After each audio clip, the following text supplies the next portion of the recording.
comment ça va? J'espère que vous allez bien. Aujourd'hui, on va vous présenter 3 livres. Le cycle des destins, Poil de carotte et Le joueur d'échecs. Donc le premier livre, écrit par Eric Zimar, Le cycle des destins, nous raconte l'histoire d'une petite fille orpheline qui vit parmi un clan de survivants vivant sur un certain mont valérien dans un Paris inondé. L'histoire nous raconte un météore qui aurait percuté l'Antarctique et l'aurait fait fondre et aurait inondé tous les continents. Donc nous allons suivre l'aventure de cette petite fille et de Siam, un enfant Dune. Je n'en dis pas plus sur ce point. Je vais donc débuter ma critique. Pour moi, j'ai détesté le cycle des destins, tout simplement parce que déjà je ne trouvais pas trop cohérent qu'un météore qui percute l'Antarctique l'ait fait fondre entièrement, n'ait pas fait plus de dégâts. L'auteur aurait pu utiliser des choses plus d'actualité comme le réchauffement climatique. J'ai aussi pas aimé ce post-apo à cause du fait que sa narration était lente. Et aussi parce que l'action qui se déroule autour des personnages est aussi très lente. En effet, il n'y a pas vraiment d'atmosphère pesante. On est dans un post-apocalyptique, techniquement, on est censé être confronté à un monde dans lequel l'anarchie règne. Et tous les dangers sont possibles. Mais pourtant, non. Le seul problème qu'on a eu réellement, c'est un requin. Et un seul, qui plus est. Nous sommes dans un post-apocalyptique aussi. Il n'y a pas ce côté qu'on devrait retrouver dans certains post-apocalyptiques. La folie, le désespoir et l'anarchie ambiante. Prenons par exemple le film Mad Max. Il retranscrit bien le côté de la folie furieuse et le désespoir éternel. Parce qu'en effet, dans un monde dans lequel ils sont assurés de mourir, tout le monde pète les plombs et devient complètement barjot. Et ça, j'aime bien. Mais je peux aussi prendre le malsain mais très bon film La Route, qui retrace l'histoire d'un enfant et son père qui survivent dans une apocalypse, tous les deux. Et le père commence à perdre énormément espoir. Mais aussi un post-apo, c'est censé montrer une anarchie. Bon, là on est d'accord, c'est clairement l'anarchie, mais elle est assez minimaliste. On voit juste des pillards et des clés déchirés. Et aussi, l'héroïne est beaucoup plus détestable que le personnage. L'héroïne est beaucoup plus détestable que les deux antagonistes eux-mêmes. En effet, ils sont beaucoup mieux écrits et ont un caractère plus compréhensif et on peut comprendre facilement pourquoi ils ont chacun une vengeance à vouloir accomplir. Et on peut la comprendre. Alors que l'héroïne, elle est là parce qu'elle est là. Cherchez pas d'explication. J'ai aussi et j'aime bien les deux antagonistes, du coup, Xorn et l'Aviateur. L'Aviateur est mon préféré parce que il est charismatique pour ce livre et il a une vengeance en tête et se débrouille plutôt bien pour un survivant. Et j'aime bien aussi Xorn par le fait que il est comme Koda dans La Plaine des Singes. Le remake. Il fait comme Koda, il déteste les humains, mais contrairement à Koda, il a eu ce mérite de réussir à tuer pour de bon son chef et d'avoir eu plus longtemps le contrôle de son clan. Et je vais donc laisser Damien parler. Moi personnellement, j'ai plutôt bien aimé le livre parce que personnellement, moi j'aime plutôt tout ce qui est mystérieux et fantastique dans l'univers fantastique.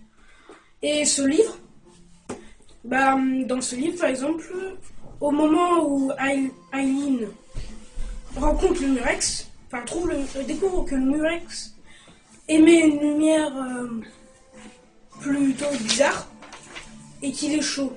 Donc c'est comme s'il émettait un signal ou un message. Après je n'en dis pas plus, c'est à vous de découvrir. Ou alors il y a le moment que j'aime bien particulièrement, que je trouve émouvant un peu, après c'est mon avis, où Aileen et Siam, l'enfant Dune, tombent amoureux. Moi je trouve ça émouvant, personnellement. J'ai essayé Jonathan. Moi, personnellement, je n'ai pas trop aimé ce livre. Tout d'abord parce que je n'aime pas les livres de science-fiction. Tout ce qui est science-fiction, je n'aime pas. Et surtout le post-apocalyptique. Et quand c'est du post-apocalyptique, j'aime bien quand c'est... Faut pas que ce soit lent en fait. Il faut que ce soit assez rapide, que ça aille dans tous les sens. C'est assez intéressant. Donc celui-là, il était assez lent. Du coup, ça m'a vraiment pas plu. Mais personnellement, il y a certains moments qui sont assez émouvants, comme un amour qui a été avec Evelyn et Siam qui n'a pas vraiment duré longtemps, malheureusement. Et voilà, franchement, si vous aimez tout ce qui est post-apocalyptique, assez lent, assez calme, je vous le conseille. Voilà. Maintenant qu'on vous a présenté le livre Le cycle des destins, je vous donne mon avis sur le livre Poil de carotte et sur le livre Le joueur d'échecs. Alors pour le joueur d'échecs, j'ai plutôt bien aimé cette histoire car moi personnellement j'aime bien tout ce qui est mystérieux. Et savoir que dans ce livre, une mystérieuse personne arrive à rivaliser avec un grand joueur d'échecs au niveau mondial, c'est plutôt mystérieux. Et donc pour le livre Poil de carotte, je n'ai pas vraiment aimé ce livre car dans ce livre, je n'aime pas vraiment comment Poil de carotte alias Jean Renard est traité. Enfin, il doit s'occuper des tâches ingrates, comme par exemple tous les soirs aller fermer le poulailler de sa maison, qui appartient à sa famille, ou d'aller faire taire son chien. C'est plutôt d'une façon quand même discriminante, je trouve. Et voilà, c'est pour ça que je n'ai pas vraiment aimé ce livre. Maintenant, je vais vous présenter le dernier livre, Le joueur d'échecs. En gros, c'est l'histoire d'une mystérieuse personne qui arrive à rivaliser avec un très grand joueur d'échecs au niveau mondial, Sventovic. C'est un nom russe. Donc, je vous parlerai de Poil de carotte, qui est le roman autobiographique de Jules Renard, qui raconte l'histoire de Jules Renard. C'est un très bon classique, il est drôle, malgré le fait qu'il y ait des discriminations. Mais bon, ça ne se fait pas trop de discrimination, on en passera pas dessus, tout le monde le sait.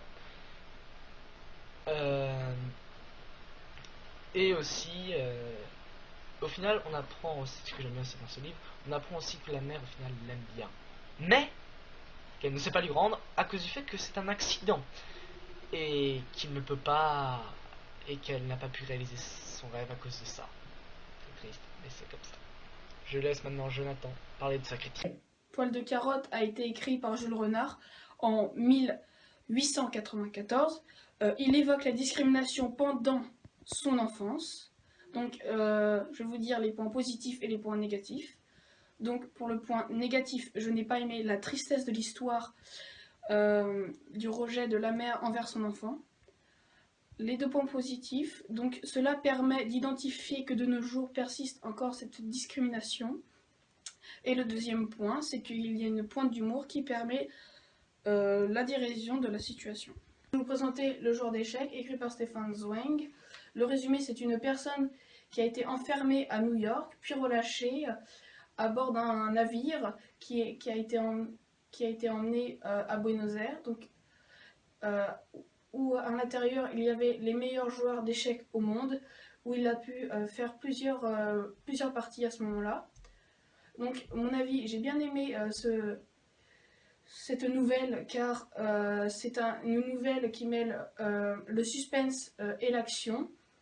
J'ai bien aimé aussi parce qu'il y avait... c'était pendant la période de la Seconde Guerre mondiale, et j'aime particulièrement la Seconde Guerre mondiale. Donc, si vous aimez cette nouvelle, si vous voulez la lire, je vous la recommande, car c'était une très belle œuvre de Stefan Zweig. Et donc maintenant je vais vous parler du joueur d'échecs. Le joueur d'échecs nous raconte l'histoire d'un mystérieux homme qui arrive à rivaliser avec un champion mondial des échecs.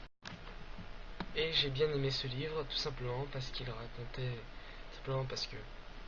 j'ai bien aimé tout le côté psychologique, la séquestration, tout ce que le personnage principal, donc la mystérieuse personne, a fait pour tenter d'échapper à la folie qui le gagne peu à peu, donc apprendre à jouer aux échecs. Et j'aime bien aussi parce que l'auteur se met lui-même dans l'histoire pour ajouter un peu plus de réalisme à son histoire. C'est-à-dire il rencontre carrément son propre personnage.